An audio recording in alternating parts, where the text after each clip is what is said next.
Have you ever noticed how some people seem to be everywhere in your world, yet never truly within reach?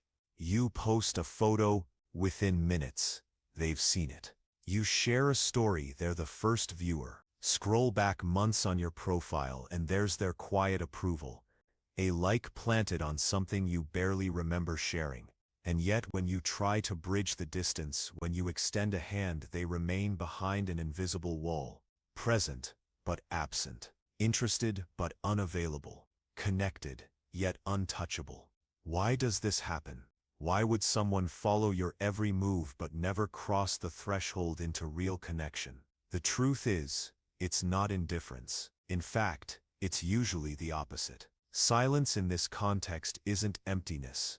It's weight. It's presence. Think about true indifference for a moment. Real disinterest doesn't watch you. It doesn't care about your updates. It doesn't remember your milestones. It doesn't track your patterns. Indifference is invisible.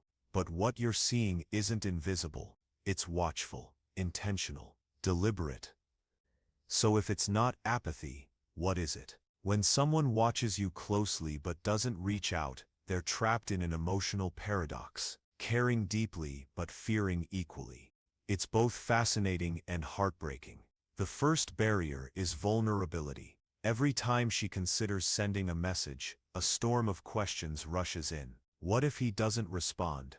What if I'm misreading this? What if I'm setting myself up for rejection? So she stays silent. Watching feels safer. Silence allows her to feel connected without risking humiliation. She can stay close to your life without facing the sharp edge of uncertainty. But there's something deeper at play. Her silence might not be about you at all. It may be about what she fears inside herself. Sometimes not reaching out protects her from confronting feelings she's not yet ready to own. Because once she types that message, once she steps across that line, there's no return to the safety of distance. The second barrier is the crushing weight of expectation. To you it might just be a casual hello. To her it feels monumental. That first message becomes a declaration. You matter to me, enough to risk discomfort. And with that significance comes pressure.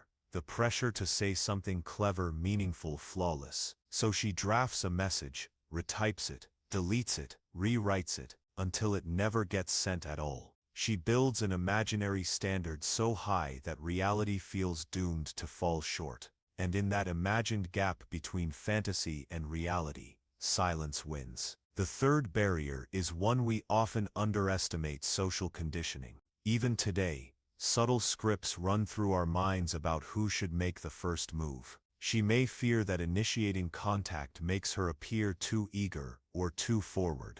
Even if she doesn't consciously agree with those ideas, the cultural residue remains. Many of us carry inherited beliefs that shape our behavior without permission. So she waits, not because she lacks the will to connect, but because centuries of invisible rules whisper, don't reach first, be chosen, don't choose. Here's the irony. Her silence isn't passive. Watching takes effort. She's making an active choice every time she taps your profile, every time she stops at your post, every time she lingers over your updates. You may not hear from her directly, but in her daily rhythm you occupy space. You are a priority in her attention. And attention, as we all know, is the most valuable currency in the modern world. Perhaps the most powerful reason behind her silence is that she's waiting for you. Every story you share, every photo you post, every update you make, it's not just entertainment for her. It's information, it's data. It's her way of gauging whether you might welcome her presence, whether she'd be stepping into warmth or rejection. And here lies the tragic symmetry. While she waits for your signal, you might be waiting for hers. Two people orbiting one another, each hoping the other will be brave enough to bridge the silence. Two parallel lines of longing that never intersect. So what do? The first step is recognition. Her silent watching is not nothing. It is communication.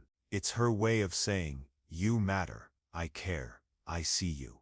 The next step is courage. Someone has to break the pattern. If you want to move beyond silent observation, it may need to be you. Not because it's your burden, but because progress always demands a first move. And that first move doesn't need to be grand. It can be as simple as responding to her story, leaving a thoughtful comment, asking about a detail in her life. The goal isn't to force confession, but to open a doorway, to make connections safe, simple, and gradual. Because what she fears most is not talking to you, it's losing the quiet connection she already treasures. Your job, if you care to, is to show that her vulnerability won't be met with rejection, but with welcome. Understand this: people who watch from a distance often do so for deeply personal reasons. Breaking that cycle takes time, trust, and reassurance. Don't mistake hesitation for disinterest. Often it's the opposite.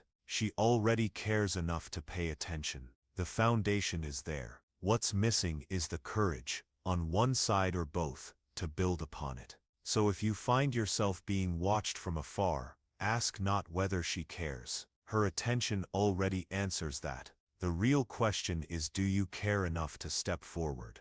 Because sometimes the difference between a silent spectator and a meaningful connection is just one message, one risk, one moment of courage. She's watching because she's hoping. The question is, are you willing to hope with her?